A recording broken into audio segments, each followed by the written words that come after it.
from here. And I just want you to meet her. And I'll tell you what, how many of you have grandchildren? How many have daughters? How many have granddaughters from that daughter? Granddaughters even better. You know why? One night when you tuck a beautiful little butterfly in bed, your daughter about age 12 and a half, and you kiss her goodnight, the next morning you go in, there's a snake in the bed. Dad, drop me in the corner. Dad, don't cheer so loud at my games. Dad, he's a good boy, I promise, Dad. They always love you, but they're not always crazy about you. They all come back between 19 and 21. But granddaughters not only always love you, they always like you. They're not embarrassed to come up with their posture. So, anyway, I want you to know my granddaughter.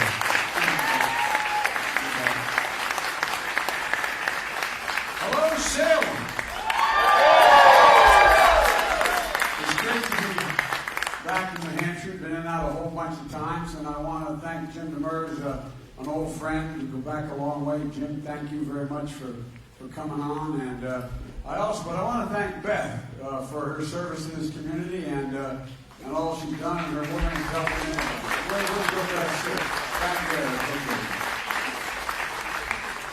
Now the guy I'm not so sure about is this other guy. I don't know.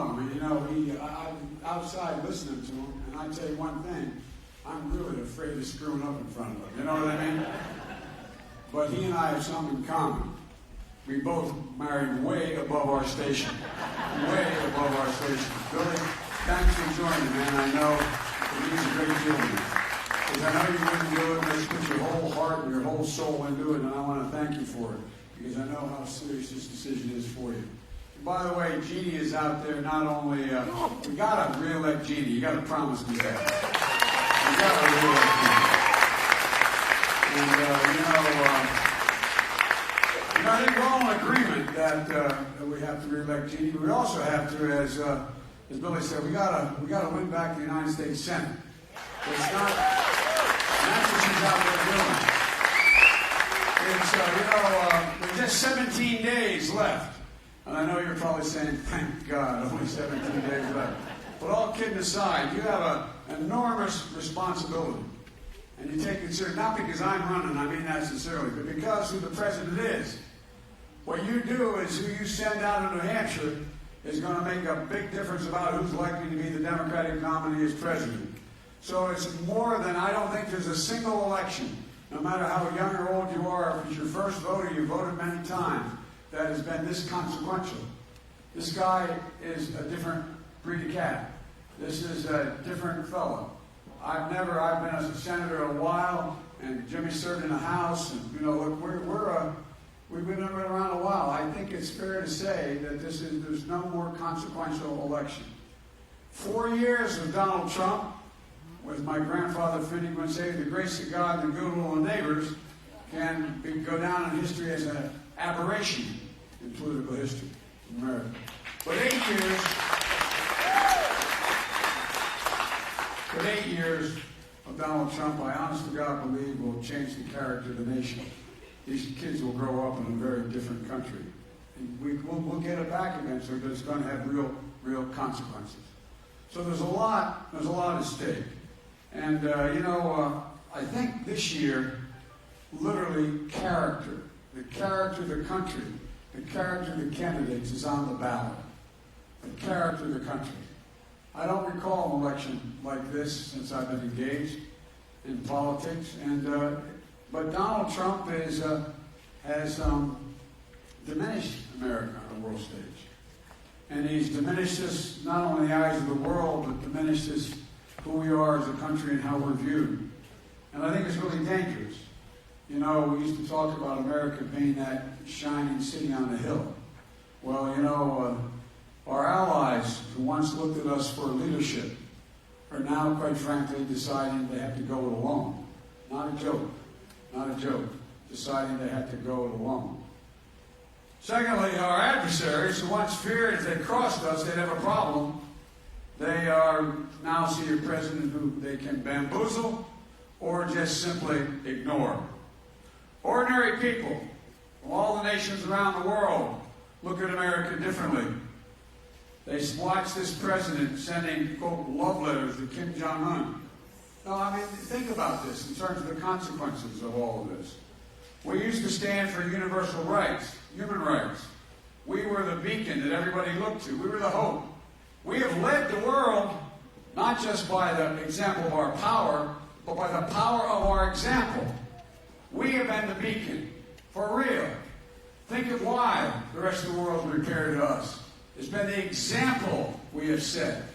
That we in fact mean what we say. We've never fully lived up to it. But we hold these truths to be self-evident. That all men and women are created equal. We, the people, we've never fully lived up to it. We've never closed it down before. We've never walked away from it before.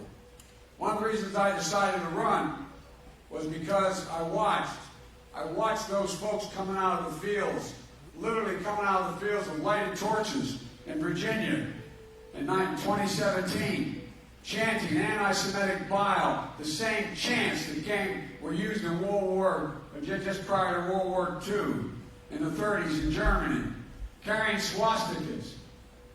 Close your eyes and picture what you saw. Their veins bulging, the anger and hate, accompanied by the Ku Klux Klan and white supremacists. And a young woman was killed. And the president was asked to comment on it. What did he think? Remember his answer? An answer no president has ever given anything like it. He said, there are very fine people on both sides. My Lord. This guy is more George Wallace than George Washington by a long shot. No, for real, this is a dangerous time.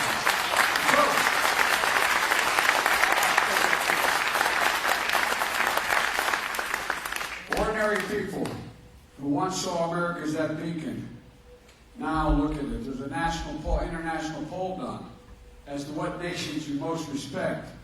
You know, we once stood as a nation of immigrants. We once stood as a nation of open arms. But the poll showed that the leader of China internationally is more popular in the world today and viewed as a better leader than the President of the United States of America. I'm not joking. Did any of you ever think, as my wife, the professor, would say, Google it? It's a fact. Think about it. What does that mean for our future? What does that mean for our kids and our grandkids? You know, my dad used to say, be careful, because our children are listening. They're listening. We have to respond. We have to respond to all this that's going on. And the so-called, this man has now decided that he's against asylum seekers, refugees, entire religious groups. The so-called Muslim ban is betraying our most fundamental freedom, religious freedom, First Amendment. Ladies and gentlemen, think about it. It goes against everything we stand for and everything we believe in. And now, 3 years after his assault on our American values, Donald Trump's announced he wants to expand the Muslim ban to more countries. It's not even relevant whether it's a Muslim ban or any other ban. The idea that he's making a judgment that certain people, based on their religious beliefs, have no right to come to the United States, period. Folks, the fact is that, make no mistake about this, I've dealt with national security and intelligence matters my whole career. I've traveled the world, been to almost every country. You want a recruiting tool for terrorists. Let it be known that we, the United States, have a no admission sign for Muslims. What do you think that does to the organizing capacity of the terrorists around the world to say, see, the United States hates you. See, the United States is your problem. Folks, he doesn't even get it. He doesn't even understand the international consequences of what he's doing. But it's incredibly, for real, incredibly dangerous to our national security. And folks, this is not who we are. And when it comes to respecting our troops, have you ever heard of a president? It just came out last week. It happened earlier in the year. Last week it was reported that he berated our generals and our flag officers from the Navy in what they call the tank, the secret facility in the Defense Department where you go to discuss anything and it's completely secure. In the tank, it's reported that he referred to them to their faces as, "You're a bunch of losers, dopes, and babies." Look how he treats everyone from the FBI to the intelligence communities. He stands before the whole world, and a guy that I know, Vladimir Putin, and he looks at him and he says, "Why would he interfere in our elections? Even though 18 intelligence agencies in the United States of America guaranteed him that they did." What do you think that does for our credibility with other national agencies that we need cooperation from around the world to fight terrorism in failed states? I've never, and I don't think any one of you can ever name anybody who's in that office as diminished our law enforcement, our intelligence community, and our military, like this guy did, as if he has any experience in any of those things. Any of them. I said to Billy earlier, we were talking, and I pointed out, and Jeannie knows this, although I haven't spoken, I don't want to get Jeannie engaged in this, but the fact is that, when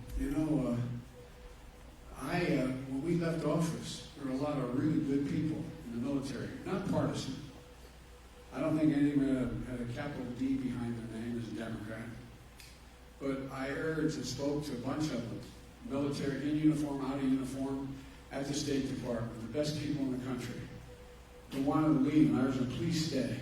As Vice President, "Please stay. We need really competent people around this man." Because he obviously doesn't know a lot about, I didn't think he'd be this bad, but he doesn't know a lot about foreign policy and intelligence systems. Well, guess what? All of them have left. Virtually all of them. Former chairman of the Joint Chiefs of Staff. The head of the Navy SEALs. Petraeus, the head, these are hard, tough people. Have you ever heard of them ever coming out in public writing editorials about how dangerous this president is? So folks, there's a lot going on we have to fix. But it's all within our capacity to, in fact, fix it, in my view. But here's the thing that bothers me the most. My son served a tour of an entire year in Iraq. He was the Attorney General of the state of Delaware. He won the Bronze Star and the Distinguished Service Medal. And before that, as an assistant U.S. attorney, he spent the better part of a year in Kosovo, helping them set up their criminal justice system in that part of the world. I might add, I'm going to be a typical father here, but I'm proud of him. He's the only foreigner I'm aware of that has a war monument built in his name after a ceremony where all the former presidents and secretaries of state, their equivalent secretaries of state in Kosovo, held a meeting and a conference with hundreds of people near Fort Bonsteel and named the first major highway that was built in that country after my boy. It's the Joseph R. Biden Highway.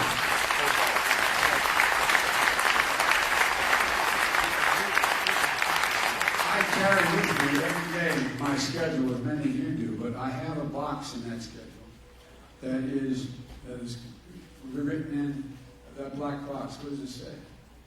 Daily U.S. troops update, U.S. troops died in Iraq, Afghanistan, since I make sure that every single morning my staff gets from me the exact number of fallen angels that we've lost. Not a joke. It matters. It's not roughly 6,900. It's 6,904, F-O-U-R. 2 weeks ago was 6,901. Wounded. And 53,000, I won't go through all the numbers. But what's not listed on here, but some of you know it, some of you had people who come back and you know. Maybe some of your family members, maybe some of you lost somebody. But there's 300,000 people coming back with post-traumatic stress for these wars. 21 present and former military committing suicide a week in the United States of America. But guess what? With this almost getting this a full-blown war in Iran because he walked away from the deal that was working. Remember when they shelled the base, Mossad base in Iraq? Said no one was hurt. We now find out that there were a total, I want to get the exact number correct, there were a total of, I believe it was 34 troops were stationed there during the missile attack, who are now diagnosed with traumatic brain injury. Now, you know what the president said? He said, when he was asked about it, he said, it's not very serious, just bad headaches.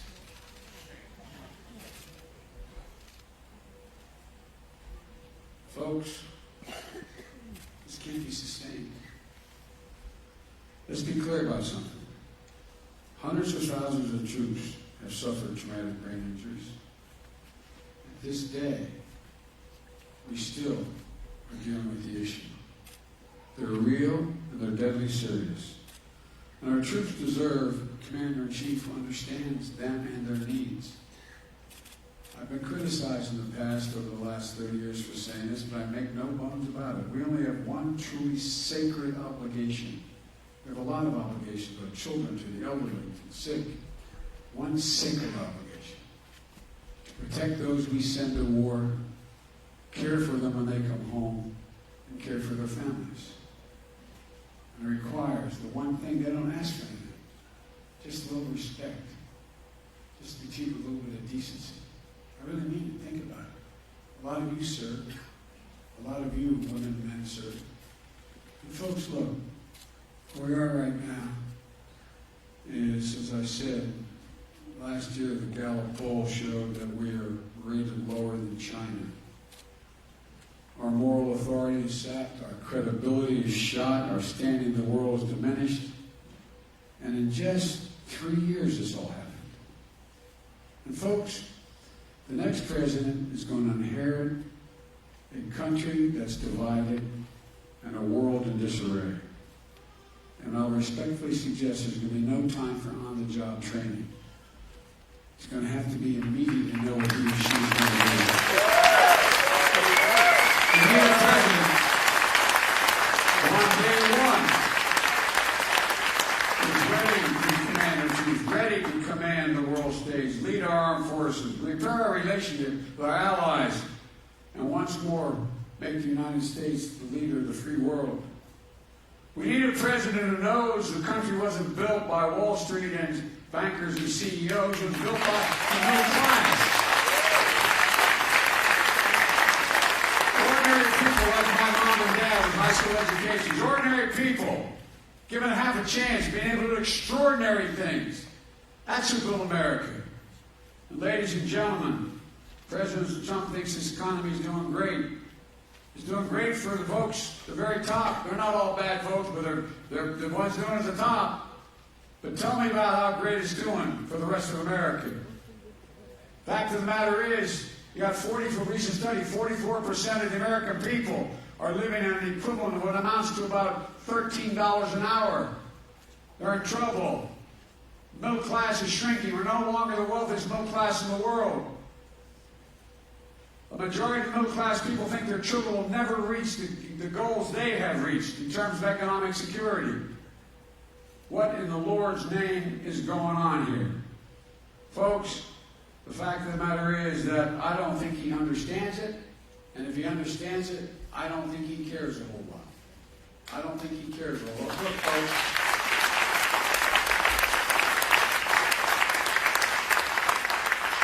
We need a president who can bring us together. A leader who will not only unite the party, but unite the country. We're a democracy. Democracies depend on consensus. There's no other way to govern. Because if you can't get consensus, it ends up in abuse of power by one of the branches of government. Our system is built on consensus. We have to be able to build the country together, Democrats, Republicans, Independents. It's nice to walk away from it. So many of my colleagues in this race, they say, well, Joe's naive. He believes he can unify the country. Well, I thought you've been around as long as I have. At least you get a little bit of judgment along the way. You're not naive.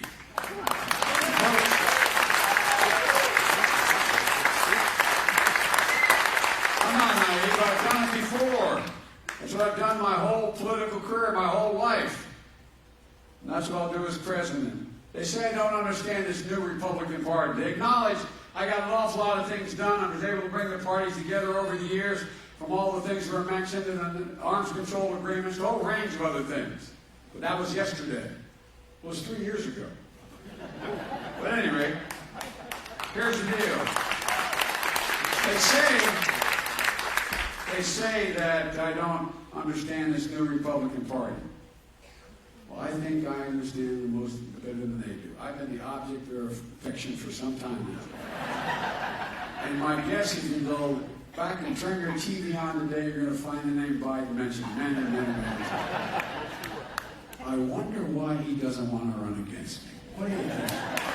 I wonder why.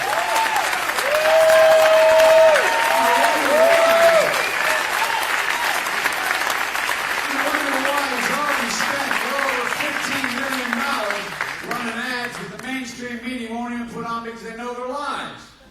I understand these guys. I understand this new Republican Party. They've gone after me, telling lies about me, my surviving son. They've gone after him. They've gone after my whole family. So I get them. I understand them. But guess what? A president has to be willing to fight, but also has to be willing to unite. He has to be able to heal. And it's not about me. It's about you. It's about the American people. If I focus on what I'm the target of, we have to heal this country. We have to heal this country. Because otherwise we're in deep, deep, deep trouble. And ladies and gentlemen, that's what I believe.